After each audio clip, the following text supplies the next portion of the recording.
Okay, it's your guy's guy, Robert Manni, here in San Diego, California, announcing a brand new Guys Guys radio show premiering this evening at 8 p.m. Pacific time on KCAA Radio here in sunny Southern California, 102.3, 106.5 FM, 1050 AM. The podcast drops tomorrow all over the internet. Did you know that the sports betting industry is a $3 trillion business? $6 billion alone was bet on this year's Super Bowl. Absolutely amazing. Our special guest this evening is Rob Miech. He's a sports writer out of Las Vegas. He's written a book called Sports Betting for Winners, which is really a cautionary tale about the world of sports betting, about Las Vegas, and about gambling. So I think you'll really enjoy our interview. So this evening, 8 p.m., tomorrow the pod drops. I hope you can join us. And guys, it's Valentine's Day week. Don't forget the roses.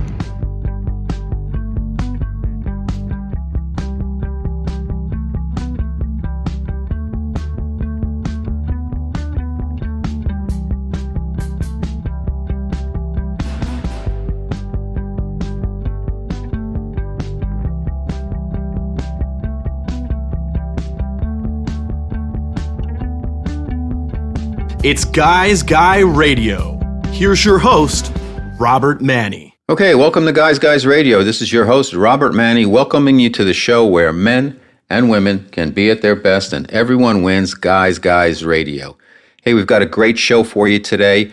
We have Rob Miech. He is a sports writer based in Las Vegas. He's actually from San Diego, and he's in Vegas, and he's written a new book called Sports Betting for Winners. And it's not just about betting. It's about the whole betting culture and underculture and kind of seamy underbelly of gambling. And it's about Vegas and the books in Vegas and all that kinds of stuff. And he's got some, and the characters, of course. He's got some great stories to tell, and it's going to be a lot of fun. And I think we're going to collectively learn that, gambling is only something you want to get involved in if you have a couple of dollars put aside to have fun with. But if you don't do it. And I think Rob will agree to that. So Guys Guys Radio, we're going to talk about sports betting, and sports betting for winners. Let's see what else is going on today here in the Guys Guys world, if you will. Well, today I went out to the fish market here in downtown San Diego. It's about second or third time I've been down there, but what happens is every Saturday morning they bring a whole bunch of fish in. All these boats go out and they catch all kinds of beautiful fish: rockfish, whitefish, sheephead, mahi-mahi, ahi tuna, skipjack tuna, Pacific spiny lobsters. They don't have the claws. Prawns, uni, which is those spiky looking things that look like a little cactus almost, and they have this delicious center that you can eat, octopus, squid, and then they have some big crabs and a whole bunch of other things. So every week the boats go out and they bring back their catch, and people line up to buy this stuff, and then they have actually stands where you can get the fish cleaned and cut up for you, filleted. It's fantastic. So it's one of these hidden nuggets I've learned about San Diego, living here since really from the beginning of October. And I'm in downtown, and it's a really fun place and fun city, and I'm thoroughly enjoying it. Now, of course, the weather is spectacular. Every time I think it's going to get cold or be cloudy for a few days, and somehow, some way, the sun breaks through. And I think San Diego has 300 plus days of sunshine throughout the year, so it's really tough to beat that. Some would argue that it's not only the best weather in the United States, because also there's no humidity, but also in the world. So it's really a beautiful, beautiful city, and it's very chill. I came from New York City, Manhattan, uptown on the upper west side, and the vibe is great. I love New York, but it's totally chill here. It's just so chill. So anyhow, I've been finding some things by living downtown initially, because on our transition we wanted to, let's start in the city and move our way out, because we're not sure where we live. My wife's not sure where she wants to work, and proximity to where you're going to work is important, because most likely you'll be driving, and if you live in the wrong place in relationship to where your job is, you could be adding an hour of commuting time onto your daily jaunt, if you will. So we decided, let's start downtown, and then we'll move around from there. And it's really cool. It's a vibrant city, but it's not like Manhattan. It doesn't have all kinds of stuff going on. Most of the businesses here, there's a lot of banks, there's a lot of courthouses, there's a lot of bail bonds stuff like that. But there's shopping and there's good places to eat. I would consider San Diego kind of a foodie town. There's an art community. There's kind of the hipster area of the East Village. There's Coronado Island, which is stunningly beautiful. And if you just go right up the coast, of course, there's Carlsbad and Encinitas, and there's Old Town and all kinds of places. It's really special. Coastal living, really cool. But while being in downtown, and people from the surrounding area don't know some of the places that I found downtown. For instance, just having walked the city, I didn't get a car right away. And I've been taking the trolley and the coaster and the surf liner, but this trolley system takes you all around town. I've also wanted to walk it because I walked all over, and that's how I learned about New York City and Manhattan specifically.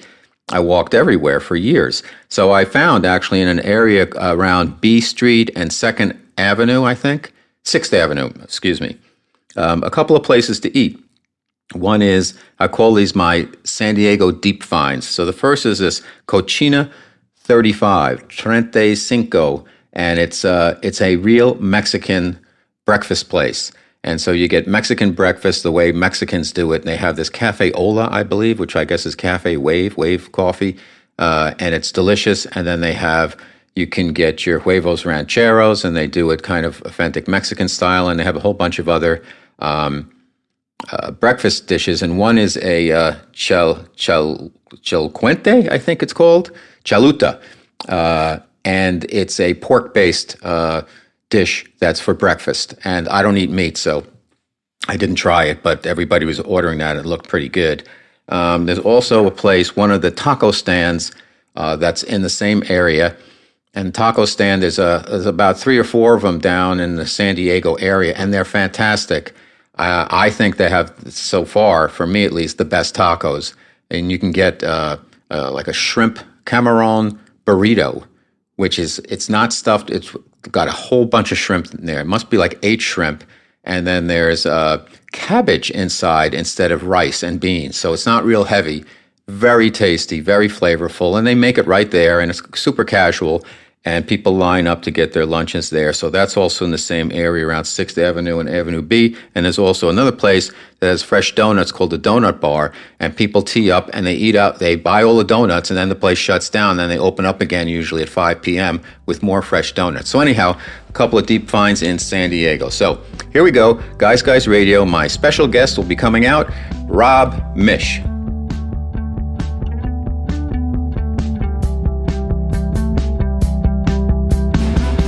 Okay, everybody, we've got a special guest. As you know, your guy's guy, Robert Manni. I'm really into sports. I'm not a betting man. I'm not a real gambler. I play fantasy football. I played rotisserie baseball for collectively about 50 years. I won a lot of money doing that, but I wouldn't consider myself a gambler. I have friends who play all the time. But I want to get somebody on the show who can talk to us about the ins and outs of sports gambling and sports betting and Vegas and stuff like that, real guy stuff. And I've had guests on talk about some of the pitfalls of gambling too much. So I wanted to show kind of the other side, the fun side, but also talk about some of the realities also. So I've got a great sports writer on. His name is Rob Miech. He's been a sports writer for over 30 years. Pasadena Star News, CBS Sportsline, Las Vegas Sun. He wrote a book called The Last Natural, which was about Bryce Harper. And he's a longtime Vegas resident. And he knows everything about sports books. He knows everything about sports betting. So, Rob, welcome to Guys Radio. Thanks for having me, Robert. I think in your intro, I think you said very wise words. It's a dangerous world, sports betting, and it's very imperative to be careful and tread lightly. Well, I'm glad you said that, because I wasn't sure what your perspective was. Except from reading the book, I got a sense that, one of your cardinal rules, you had 3 rules, and the first one is, if you're going to bet, make sure you can afford to bet and lose that money. So why don't you tell us the core rules that you have if you're going to get involved with sports betting? Sure, Robert. I think that's number one. I think when you put money down on the counter, that had better be money you are never going to miss. Not that you want to just kiss it off. You don't want to be negative, but hopefully you put some thought into it. You looked at the numbers. You've come up with a reasonable way to go about your business. But primo, the very number one, that can't be money you're going to miss. Don't ever dig into the money used for fuel for the month or grocery money. that had better be disposable income, and hopefully it's enjoyable and a hobby, and you can put up with those losses. Number two, we've all maybe seen those waders or put on some waders that you wear into the middle of the river to go fishing with, to go get some trout, those waders. When you go into a sports book, you better be wearing waders that are up to your chest, because that's how deep the BS is going to be. And so just take everything you hear with a grain of salt and go about your business, and hopefully you've done your homework and you're not influenced by anybody else. And the third point is never, ever shake anybody's hands in a sports book. I've done an informal poll in recent years in sports books, and when I go and use the gents' room, I wash my hands, and you know how your eyes can kind of frolic a bit in the mirror, and you kind of look around just peripherally. I would say that the percentage of men who do not use the sink after the facilities is between 2/3 and 3/4. It's between 66 and 75%, and I am not joking. I would suggest not even bumping fists with anybody in the sports book. Keep your hands in your pockets and go about your business. Wow. Do you think it has anything to do with the whole gambling thing, that they don't wash their hands, or is this just a coincidence and something you noticed? It's probably more of a coincidence. I think there's a lot of sloppy people in there. I think they're eager to get back to the big board, eager to watch their game. I truly feel for the custodians who have to clean those gents, the men's room in any sports book, because that is the worst job in Vegas. You know what? I got to tell you a quick story. When I was in college, I had all different types of odd jobs. Yeah. And one year, a crew of us, 5 of us, we got hired to clean office buildings.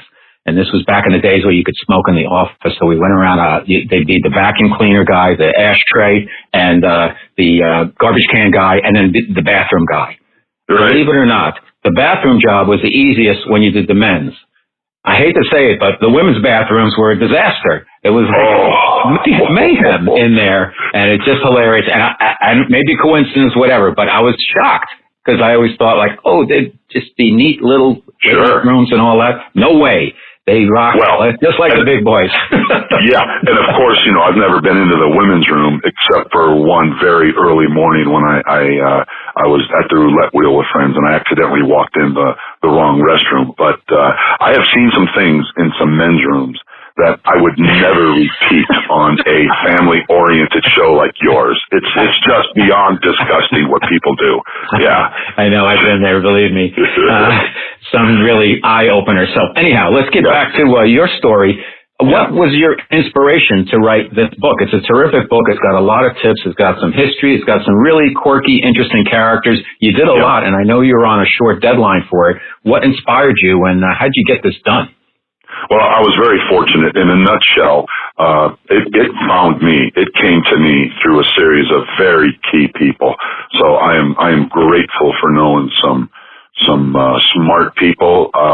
The publisher, Kensington, out of New York, they were looking for a sports betting book based out of Vegas to capitalize on the growing legalization of it across the country. And they were great to work with. I had, as you alluded to, I had 4 months to turn it around from nothing to finished manuscript. That was September 1st, 2018 to January 2, 2019. I finagled January 2 into the contract because I knew I was going to turn it into them the morning of January 1st. So I always like to beat deadlines, if not crush them. But this was a tight one. Robert, I had written 3 books previously, and I had never gone from nothing to finished manuscript in less than 11 months.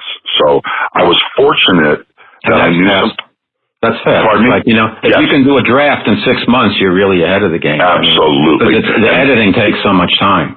Big time. That took, oh my God, that almost took, that took 10 months it took more than twice as long to get it in order, to edit it and copy it and go through all those mechanics. But, I was fortunate to know a lot of key people that led me to it. I was fortunate to have 3 books under my belt because, a good part of why I wanted to do it was just to see if I could do it. It was just such an incredible turnaround. So I wanted to see if I could do it. Plus, by the time I accepted it, I had been living in Vegas for about 16 years. So the good part about that is I knew some great contacts in the sports betting world here, and I figured they could lead me to other great contacts. And I was just on a very, very fast treadmill, and everything fell into place. And I really wanted to give the human part of gambling on both sides of the counter. You did a good job. The name of the book is Sports Betting for Winners, Tips and Tales from the New World of Sports Betting. My special guest on Guys Radio, Rob Miech. Let me ask you this. In today's world, is it, when you're in sports, there's the quantitative people, the money ball people, and then there's the old timers, if you will, play from the gut. In gambling, has that changed also? Is it shifting more to quant and it's all algorithms, or are there successful people who are placing bets who are going from their gut? You're taking into consideration weather for a football game, whatever, but basically they're not doing it. It's not all a computer model. That was a fantastic part of the book because it's the age-old kind of question, man versus machine, and that takes us right into the new world of what's coming tomorrow in sports betting. And there is, as you know, live betting and in-game betting, where as the action is unfolding, you can make a bet either for or against whatever you're seeing and whatever you think might happen next. Well, as you can imagine, all of the sports betting companies, everybody on the other side of the counter, they are quantifying all those possibilities and spitting out odds in nanoseconds so they can capitalize and best give the numbers that will benefit the book's bottom line. So on one hand, you have those computers that they can make decisions so much quicker than any human. On the other side, you have the human who has been watching sports for 40 years, 50 years, who knows what's coming next, who knows that the Detroit Tigers bullpen last night just got hit hard.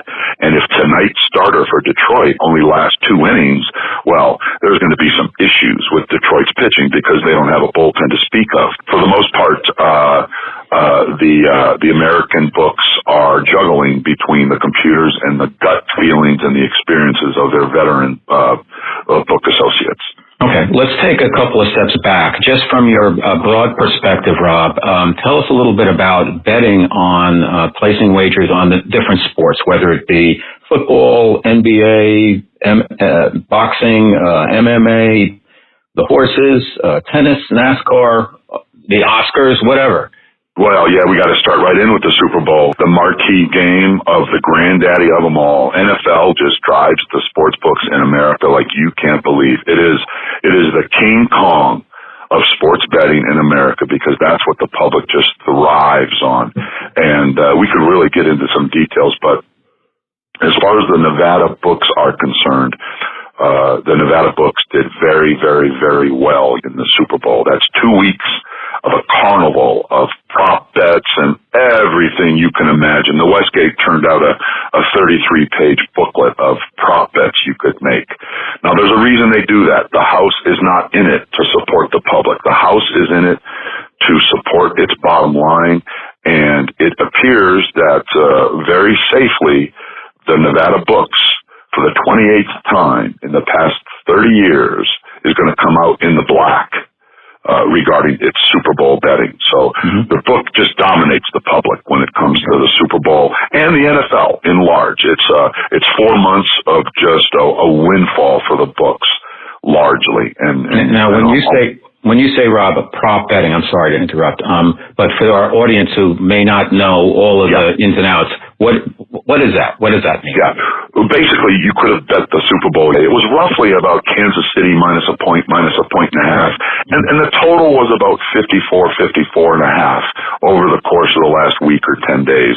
Now, at any point, you could have gone into a book and say, I want Kansas City to get that point and a half, and you're going to lay 11 to win 10, which means you could bet $110 to get $100 back. That's just a straight bet. That's called a side bet. You can bet the total, whether it's going to finish under or over at those same -110 odds. Then comes the carnival with the proposition bets. Everybody calls them prop bets. For instance, I made one bet on the Super Bowl yesterday. I got plus 425 on the game finishing at a 3-point spread. No matter who wins, I made one bet that the game's final score would be a 3-point margin. I've done it in the past. I don't like to bet the Super Bowl. I'm usually busy. It's on for background noise in my house. It's just my way of, okay, I'll dip my little toe into the pool and see if I get lucky. I've gotten lucky with that bet in the past. You put like $100 then on 27-24 Chiefs, what would you have won? The odds were plus 425 when I bet it. So I would have bet $100. I would have gotten 425 back. I would have gotten 525 back. My principal plus the 425 that I won. Got it. Yeah. Okay, great. What's your perspective on all the other sports out there? If NFL is King Kong, what are the other sports like, and other events, if you will? Everything is a distant second. Absolutely everything. The World Series comes about and you're going to have people popping into books betting $50,000, $100,000 on this or that, but that's going to be few and far between. The NFL just so absolutely dominates. It's really amazing. Yeah. Okay. So for the upcoming baseball season, let's say I'm a big Yankees fan, even though I recently moved to the West Coast, and they're loaded. And now you have issues with the Astros and the Red Sox, and I think they're going to just crush it. So would it be better, if I wanted to place a bet, would it be better to place it now, before the season starts? Do you have your most favorable odds, or would it be towards the end of the season where they're approaching winning 100 games? I would assume it's now. The earlier you bet, the better it is. Yes, sir. The quicker the better, because it's such a public team, and all across the country you have 14 states right now that have legalized betting, and they're just going to get swamped with Yankee bets from here to the 7th game of the World Series if it goes 7, and those odds are just going to be driven down and driven down. You could also, Robert, if you like, you can bet on there's a totals as far as victories. I think the Yankees are far up there, maybe to win above triple digits in victories. You can bet that total over or under. So there's that as far as the money will be altered as the money comes in on the Yankees, and then that win total will also be altered. So if you get in now, you're going to get the lowest total figure, and the money will be best. So in about 3 or 4 months, when the Yankees are just cruising and they're just a dynamo, you're going to see that win total probably bumped up 2 or 3 games, and it's going to be a price that you aren't going to like. So I would definitely recommend getting in on that right now, for sure. So if you're just Joe Blow or Willie Lunchbucket or Guy's Guy, and you wanted to place a bet and you can't get to Vegas, and you live in, let's say, California or New Jersey, where do you go? Well, New Jersey is legal, so they have great operations there, and so does Indiana.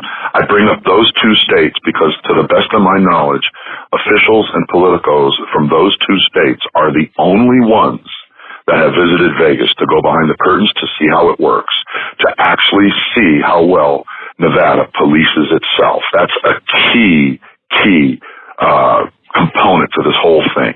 So New Jersey and Indiana, it's legal there, and they're doing it the right way. It's a great business to get into if you want to get into that. As far as the bookmaking side, it's not too exorbitant, and then the prices are friendly to the customer, and that's a rare. Those are rare elements, Robert, because you've seen plenty of other states that have just sleptwalked through this whole thing. Pennsylvania, finally, last summer, they agreed to start the mobile wagering.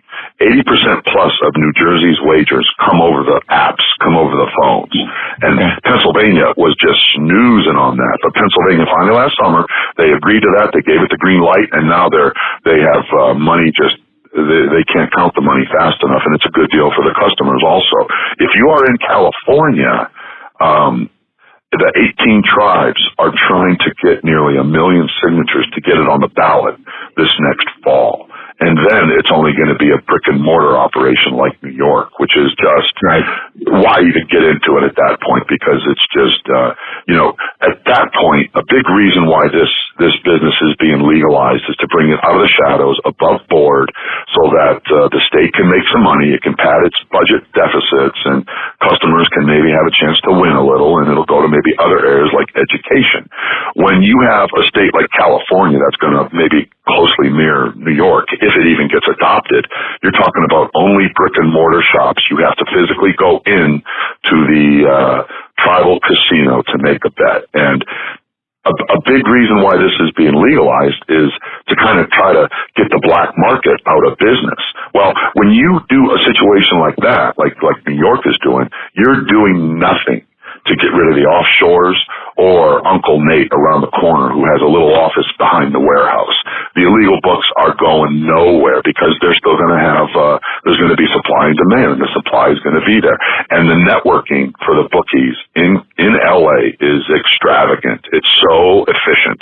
Just like Dallas, and I have some friends in other states who can make a bet anytime they want. So they don't even need the business to be legalized.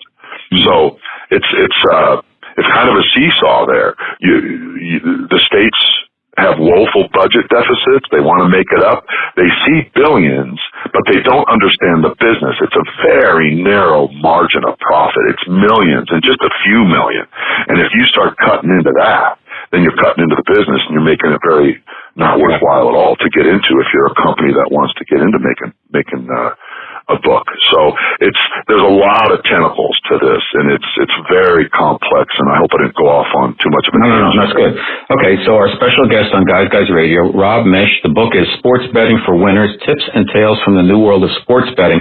Let's talk about a couple of other sports. How about, I'm going to say boxing, and the reason why is because you have, similar to some other sports, you have somebody that's very important. You have the referee in the ring, and you've got three judges, and none of them are getting paid that much. And I was thinking about this when I was watching the Super Bowl last night, where you had a crew that was involved with that Saints loss a year ago, and It's the same crew. And I thought that the calls went against.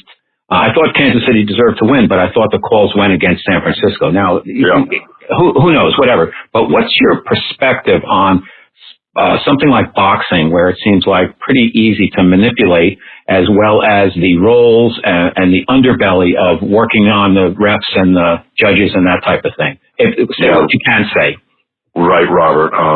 Well, I think back to a quote from Jimmy Vaccaro.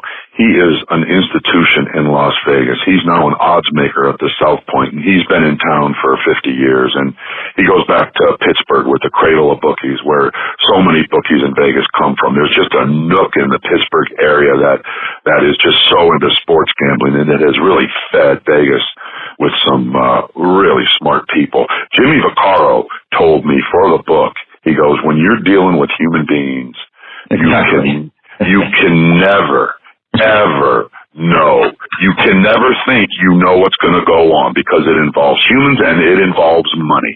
I think when we watch a boxing match, and we can pick out any boxing match in the last 5 years, 10 years, 20 years, 30 years, we can pick out any boxing match, and there's questions. You want to scratch your head and you wonder, what about that? We got a big fight coming up with Deontay Wilder and Tyson Fury, and the last one was a draw. People were scratching their heads at that, and there's always stuff to pinpoint with boxing about, that's questionable. And everybody laughs. Most people just laugh it off and, that's boxing. And we've come to understand and just take that as part of the game. There's boxing, that little runt boxing, and the stepchild, and it's just for a reason. And there's always stuff going on. We can go back to Donaghy, the NBA referee. You're telling me that in the last 25 years, only one NBA official has been found to be, let's just say, his activities are less than honorable? Yeah. Only one single professional referee in all the pro sports? I find that hard to believe. So I think Jimmy hit it on the head. When you go up to the counter to make a bet, you can never, ever, ever, ever, ever know that what you think is going to happen is going to happen. Sometimes, often, you get lucky. Hopefully, luck is on your side. But you're rolling the dice, and like I said at the intro, Robert, hopefully that's money you're not going to miss. Exactly, yeah. And the reason I ask is it was the exact answer you gave me, which is about there's such a human element there, and boxing is a sport that has a lot of different factions, and it's not like the NFL where it's under one umbrella. So it's even more of a wild card that way. But I love it. I love the sport, and these guys are in great shape, and they really put their heart into it. So nothing negative about the people who are participating. Fantasy football, Rob. What's your sense of that? What's happening with it? What do you think about the obviously DraftKings and all of that stuff? Because I played rotisserie baseball for 20 years. I played fantasy football for 25 years. And then I saw that you could just keep going crazy if you wanted to. And a lot of guys in my leagues were, kind of peeling off and doing all the online stuff. But I just stuck with one league, and a lot of guys I knew played 10 leagues and stuff. But what's your sense of fantasy football and baseball? Because now you've got men and women who are fans of football, I think, because of the fantasy football leagues in their offices. Absolutely, Robert, and that goes hand in hand with the popularity of sports betting, the spread of the legalization of sports betting, because you have DraftKings, who is so heavily involved with fantasy sports, and now it's just so heavily involved with sports betting. So they have an operation in New York that's extremely popular, in other states, and the two are now so intermingled. It's just one. Fantasy sports is betting. And those people just naturally gravitate over to betting on the games. I haven't done fantasy sports in probably 10 plus years. It just got to be too much. And, you're watching a game. I feel, and I know I'm in the minority, but I'd be watching a game and cheering for stuff for all the wrong reasons. Exactly. And it just got to confuse my brain. The left and right parts of my brain were just melting. So I just had to jettison and get out. I stay plenty busy with my writing and following the sports betting from the inside out, for sure. Well, interesting. In baseball, it became much more. First of all, baseball is a lot more difficult for fantasy, in my opinion, because it's every day. There's so many games. And now the baseball has changed where they bring up a lot of kids and they play them and then they bring them back, put them back down. And the rosters are shifting all the time. And it used to be it'd take you a couple of years for you to work your way into the lineup. No more. And even in football now, it's the kids, they get right in there. You have a rookie quarterback, starting. And that's pretty common now. So sports has really changed that way. And when you see some of that stuff, I think a lot more when you're playing fantasy, because you have to be more on it, because there's a lot more changes in the rosters and a lot more factors there. But very much so. And Robert, one issue with the sports every year is that I find extremely frustrating is I don't know when this started or why it started, but for some reason, all the major sports now in their off seasons, they feel compelled to change rules so frequently and to alter the game. I mean, that in and of itself has been just ridiculous to follow. But I agree. I hear that the National League now is pretty. It's very likely that they're going to implement the DH next year, and so that's just beyond frustrating what they're doing to the games. Yeah, because it's just from a pure sports standpoint. I'm an American League fan, but the National League style of play is so much better because it's great. I played Little League. I played baseball for years and years, and it was great that the pitcher had to hit. It's part of the whole strategy. It makes you manage differently. It's a whole different game, and so you just have to hit this wall, this army of batters, one after the other. Right. Right. If I was if I was a pitcher and I was in the pros, I'd go to the National League. I would not go to the American League. Well, I got to tell you, one niche that I've found in recent years in baseball is I solely bet 5-inning lines. I only want to deal with both starting pitchers because bullpens are so erratic and so crappy. I just take the bullpens out of it. And I've narrowed it down to just the 5-inning lines. And of course, the National League is so beneficial because basically twice in those 5 innings, the pitcher's going to come up. So with 2 ace pitchers, I love the unders in the 5-inning lines. And so, I hope they don't toy with that too much. How about basketball? We haven't touched on that. And there's a lot of games and there's a lot of points and there's been some scandals. Every once in a while something comes up on that, but it's a great game. What's your thoughts on betting the college, March Madness, or the tournament, or NBA? I stay away from the NBA like the plague. I detail a specific game that I was involved with a few years ago. And it was just such a stupid, idiotic game that it burned me forever. And I don't even watch the NBA. I'm so sick of pro basketball for so many reasons. We could talk for an hour about that, but I won't bore you with that. College basketball. I write a weekly college basketball column for Gaming Today. It's a weekly publication that's in every sports book in the country. My basketball column is called The Gym Rat, and I analyze 4 or 5 games a week, and I make my picks. Right now, I believe I'm 30-26. I had a good 13-2 run for a few weeks recently. But I love college basketball. That's actually why I got into sports writing, is to cover college basketball, because I was such a fan of it. The beauty about college hoops is Tuesdays and Thursdays are pretty good, but when you come across a Saturday in college basketball, there are 100 plus games, sometimes close to 150 games, north of 150 games. And the beauty with that is there is no way that the book can accurately set a line on every single one of those games. So if you do your homework, and I'm knee deep into college hoops, looking at stuff that you wouldn't believe. I keep charts twice a week, and I'm looking for stuff so under the radar. While people are looking at the big games, maybe number 2 against number 5 tonight, I don't want anything to do with those public plays. I am looking to bet against Chicago State. I'm looking at the over in Kennesaw State. Houston Baptist has been an over machine this year. And anybody listening to this, you can just blindly bet on Houston Baptist. You're going to win 2 of the 3 games and keep rolling until it loses out of principle, because they play no defense. I wrote in a column a few weeks ago that Houston Baptist is it's a AAA Matador school that feeds Barcelona and Pamplona, because these guys don't play defense. They just wave everybody by and they try to get 100 points. Houston Baptist is just my nugget for college basketball. So I am making picks at programs and teams that nobody would think of. I chart the top 10% and the bottom 10% of the teams in the country. That's 353 programs. I chart the top 10%, bottom 10% in 24 different categories. And then in there is when I'm looking for my patterns and situations. Okay, let me throw 2 teams at you. One is, because I'm out here on San Diego State. I see like wow, they're like top 5. And the other team is my alma mater, Villanova. Oh, love Jay Wright. 2 titles in the last 10 years. Totally deserves to be, I know he got 1 award, Coach of the Decade. Totally deserving.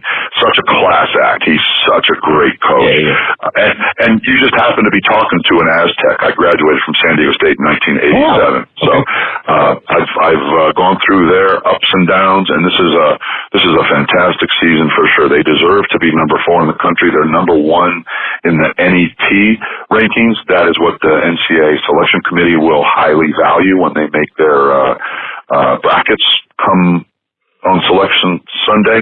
This San Diego State team, since the middle of December, I have charted the top 10% offensive efficiency and defensive efficiency teams in the country. These are the elite teams, and only 2 teams have been in those rankings constantly since middle December. Tell me the 2 teams, Robert. Give me that again. The top 10% in offensive and defensive efficiency, which means these are the teams that are the elite of the country in offense and defense. And it just so happens these 2 programs were in the top 10% of both of those rankings since mid-December. So these are the elite of the elite. Duke and Kansas. Oh, you got half of it. Duke and San Diego State. Okay, I should have known that was coming. I sent you a softball there. And I was looking for a curveball. Yeah, right. So they deserve to be there. They're number 4 in the country. They're going to deserve. If they keep winning, boy, to see them, and if they were able to get the number 1 seed in the West and go through Staples to get to the Final Four, that would be really special. So they honored Kawhi Leonard Saturday night, had a great comeback against Utah State. Here's the thing about San Diego State, Robert. They can go from 10 down to 10 up in a flash. And those guys Malachi Flynn. They are fearless. That kid will shoot from 25, 26 feet and never pause a heartbeat. They got the kid Wetzel transferring from Vanderbilt down low.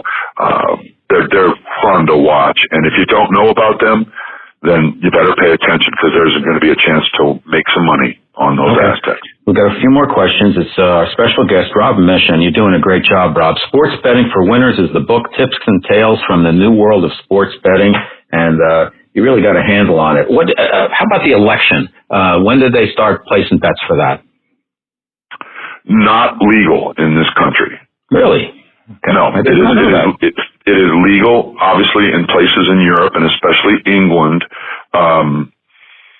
If and when election betting were ever allowed, Jimmy Vaccaro told me it would be off the charts and it would dominate better than the Super Bowl, better than the NFL. That's it would be the biggest. Yeah, absolutely. But that's not allowed. And you know what's really interesting? You said something earlier about the Academy Awards. Right. That was my next question. Yeah, those are not legal. You cannot bet on. Really?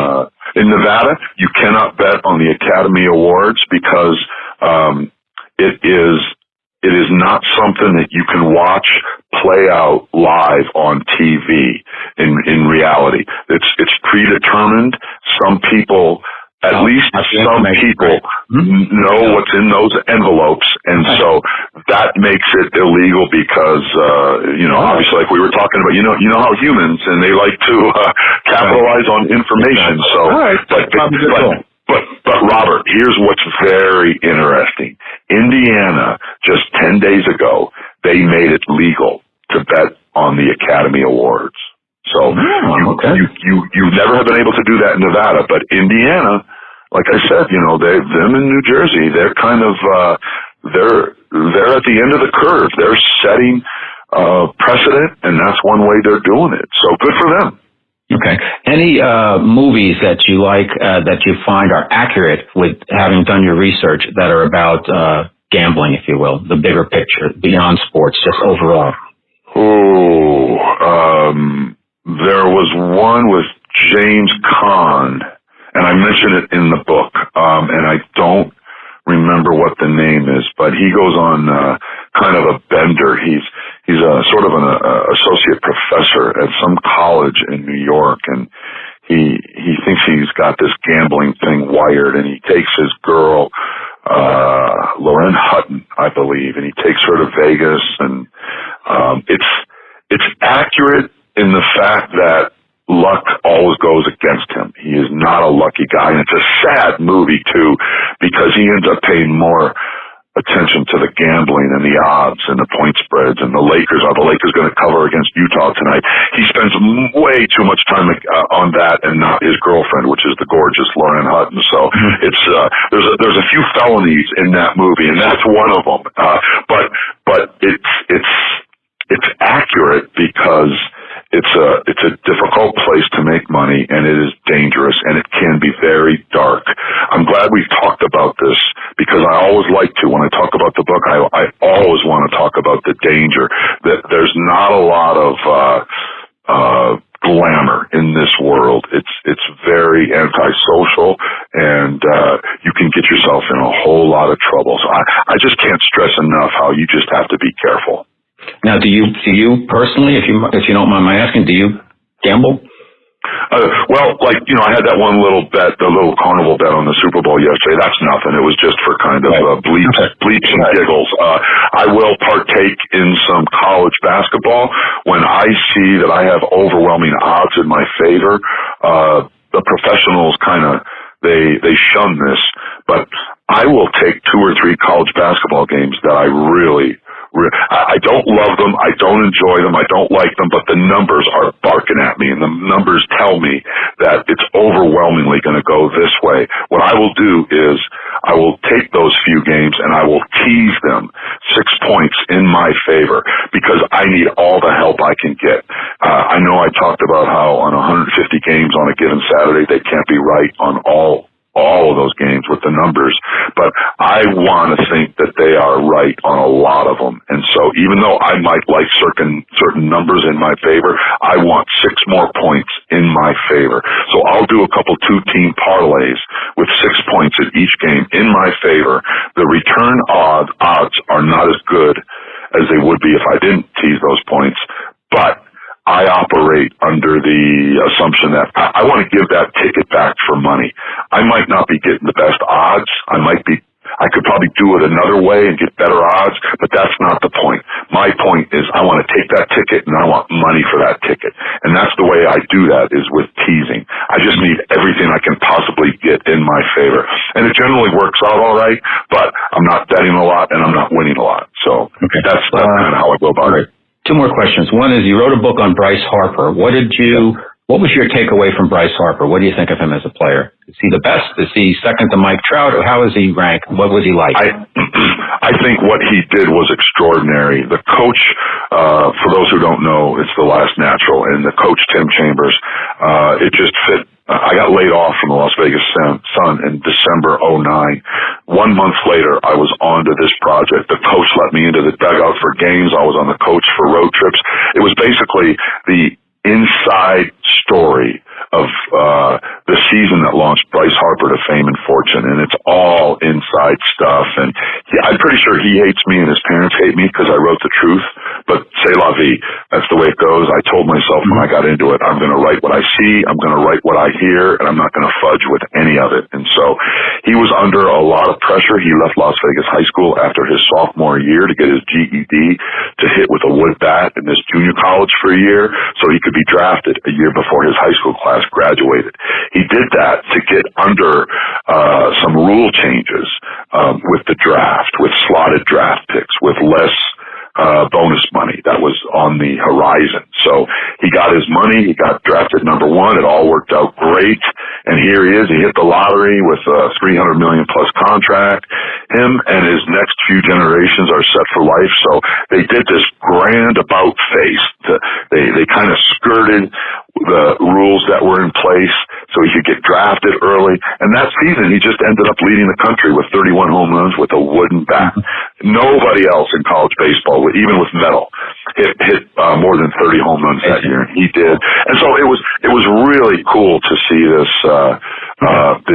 young buck kind of, he had a lot to learn. As I write in the book, it wasn't easy. There was a lot of difficulties, but he got stronger, and he is where he is now. And I don't want to say he's the best in the game or look at him, he's the best, but it's admirable what he did, and he's a very good person.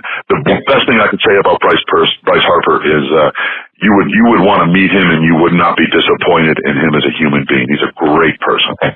All right, my final question I always ask my guests is, for doing the work you've done, Rob, and you've been around a lot of different types of characters, what is your opinion? Like, what have you learned about humanity from doing the work that you do? Ooh, boy, oh boy. This is a tough time to ask me about humanity. Somebody broke into my car 3 weeks ago, and they used some gizmo to unlock my electronic devices and to get into my car without even breaking into it. And they ended up getting my registration and stealing my keys. Yeah. While I was eating lunch, they went to my home and stole my late dad's Rolex. They even stole a crystal ornament with his ashes in it. So when you ask me about humanity right now, I'm not the best person to ask about humanity, because I'm not ticked at the world, but I'm looking at everybody 2 and 3 times, and it's just a real uncomfortable vibe. There's just a feeling of being violated right now that is just it's so extremely uncomfortable. I'm sorry to go off on a tangent there, but when you ask me about humanity, I just think about that, and I just think I know there are more good people than bad people in this world. I have to believe that, but sometimes I wonder. Okay. All right. Rob Miech, our special guest on Guys Radio. The book is Sports Betting for Winners. Rob, where can everybody find out more about you and get your book? You can find me on Twitter at ROBMIECH. If you pick up the book and you want to converse with me, I will talk with anybody, chat with anybody about details of it, how to go about this. You can find the book at Barnes & Noble nationally. You can get it online at Amazon.com, online at Barnes & Noble. If you do get it, I'm told that comments go a long way, so feel free to make a comment about it in the Amazon section where the book is. And I hope I hope they have fun with it, and I hope they enjoy it, and I think they'll learn something from it. So it was so enjoyable to do. Okay, thank you so much, Rob. You did a great job. I really am pleased that you came on to Guys Radio and you imparted so much of your information and your education and everything you've learned. You did fantastic, so thank you. Anytime, Robert. Thank you. Okay, hang on one second, Rob. That's the end of the interview. I just want to say, offline, I just want to thank you. And I know we pulled it together quickly, but I think it went really well. Awesome. Anytime. I appreciate your interest, Robert. Thank you. Okay, cheers.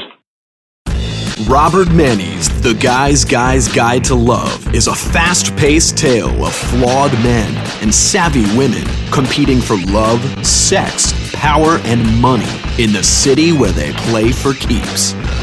It's the men's successor to Sex and the City.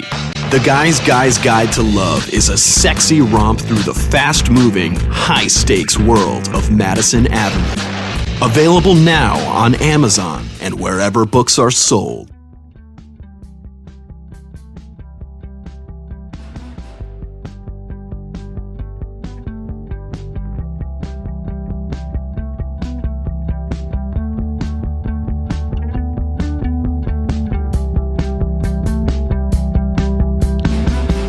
Okay, that was Rob Miech on Guys Radio. Very interesting guy, very interesting book. The name of the book, again, is Sports Betting for Winners. And it's not really about just, how to bet. It's about Vegas. It's about the seamy underworld of gambling in Vegas. And so what's the takeaway for us? Well, as Rob said, and I would agree, don't bet money that you can't afford to lose. So if you want to have some fun and you have a little bit of money stashed away that you can play with, there's nothing wrong with placing a few bets. Acknowledging that gambling overall is a disease and a lot of people have huge problems with it in their life. But if you can put aside a couple of bucks and you can have some fun with it and you want to bet on the Super Bowl or fantasy football or whatever, you can have a good time. Moderation, of course. So Rob Miech. So Guys Radio, we're here every Wednesday evening at 8 p.m. Pacific time on KCAA Radio here in sunny Southern California. You can listen live to the show. You can stream it. You can download it. The show podcast version drops every Thursday, first thing every Thursday, all over on iHeartRadio, Spotify, iTunes /Apple Podcasts, Google Podcasts, Spreaker, Stitcher, TuneIn Radio, CastBox. You can stream it on KCAA.com, Blog Talk Radio, and RobertManni.com, my website. The show also rebroadcasts on KCAA every Sunday at 2 p.m. Pacific Time. The name of the book is The Guy's Guide to Love. And it's about two dudes in advertising competing for love, sex, power, and money in the city where they play for keeps, NYC. We've also got news, events, updates, over 350 blog posts that I've done over the years, everything about life, love, the pursuit of happiness, through the kind of the guys filter. If you want to support the show, rate, review, subscribe on iTunes or Apple Podcasts, or pick up my novel on Amazon or wherever else you buy your books or download your books, that would be a big help. Also, you can follow me on social media. I'm all over Facebook, Instagram, Twitter, YouTube. And I'm very, very, very appreciative of my listeners. And what I try to do, I say it over and over again, but I'll say it one more time, is I really want to bring information to you that you may not have time to dig around and find on your own. And it's up to you to think about it and then have some type of feeling about it and then do something about it one way or the other. So Guys Radio, that's my kind of listener's goal, if you will. We're just about at my 400th episode, and that will be next week, and that's going to be a special one. Our special guest is going to be a Hollywood costume designer.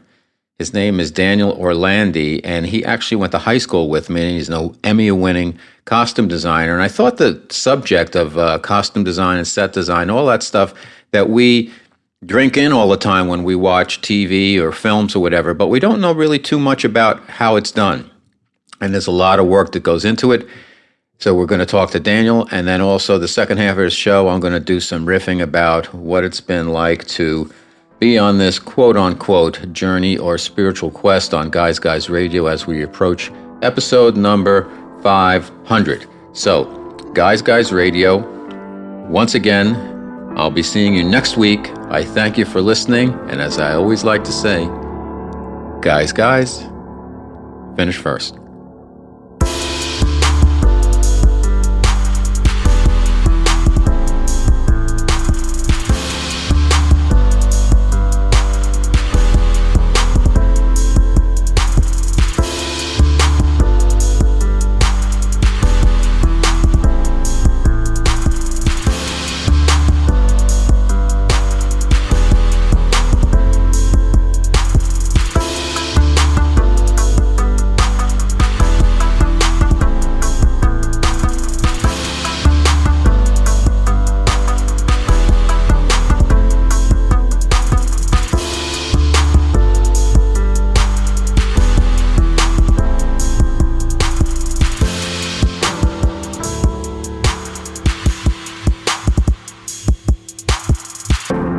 It's Guys Guy Radio.